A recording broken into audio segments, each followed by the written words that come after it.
Shalom Bapak Ibu yang dikasihi Tuhan. Rema kali ini kita akan sharing tentang perumpamaan tentang semut.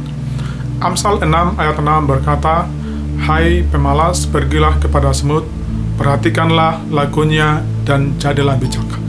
Lewat firman Tuhan ini menyuruh kita untuk belajar dari semut. Ada apa dengan semut? Kenapa harus semut? Nah, sekarang kita akan melihat bagaimana pola hidup semut. Dari sekian banyak literasi tentang semut, saya akan rangkum dalam 2 hal saja.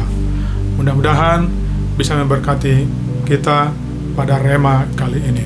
Yang pertama, semut adalah pekerja keras. Pernahkah kita melihat seekor semut yang tengah santai-santai atau tiduran seperti kucing di siang hari? Pasti jarang. Dan mungkin gak pernah. Bukan berarti mereka tidak istirahat. Hanya saja biasanya kita melihat semut sedang sibuk warawiri kesana kemari, apalagi kalau nggak sedang mencari sumber makanan yang bisa dibawa pulang ke sarangnya.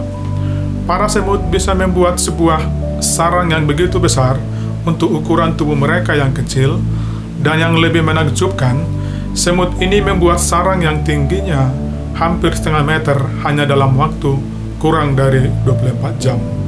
Selain itu, mereka juga rajin membuat sarang baru saat sarang mereka rusak karena badai, karena gangguan manusia, ataupun predator lainnya.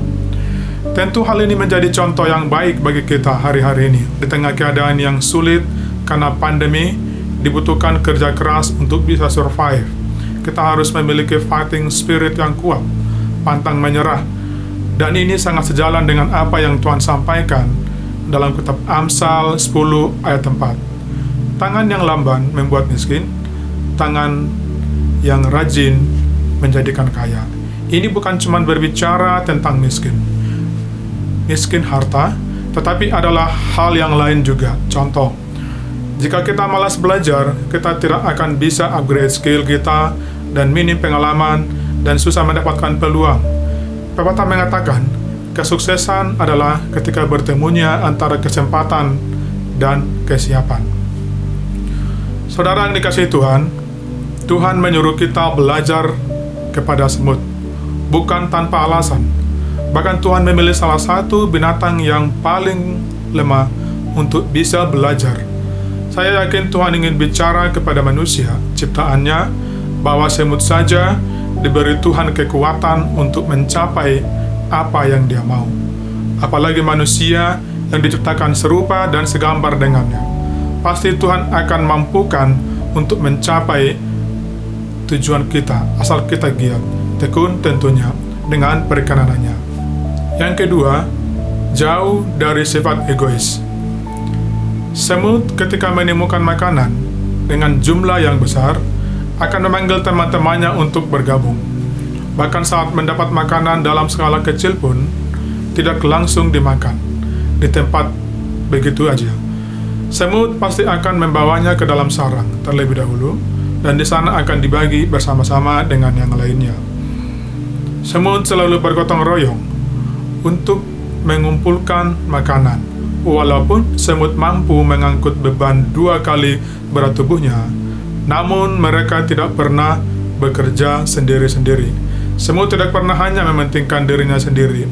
Galatia 2 ayat 3-4, firman Tuhan berkata, "Dengan tidak mencari kepentingan sendiri atau puji-pujian yang sia-sia, sebaliknya hendaklah dengan rendah hati yang seorang menganggap yang lain lebih utama daripada dirinya. Dan janganlah tiap-tiap orang hanya memperhatikan kepentingan sendiri, tetapi kepentingan orang lain juga." Keegoisan tidak pernah benar-benar membuat kita belajar mementingkan kepentingan orang lain, termasuk pasangan, orang banyak, bahkan Tuhan.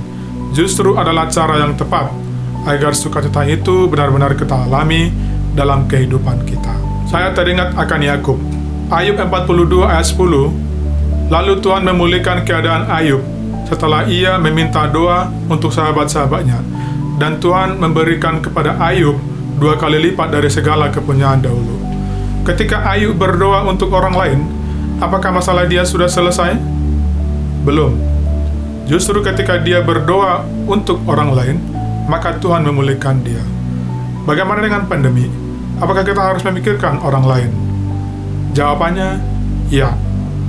Ketika kita memikirkan masalah orang lain, maka Tuhan akan memikirkan masalah kita.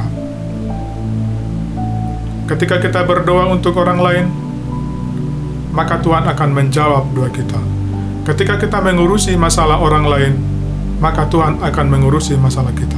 Semut punya kebiasaan kerja keras dan mau bergotong royong dan suka berbagi bagi sesamanya. Semoga renungan malam ini menjadi berkat bagi kita semua.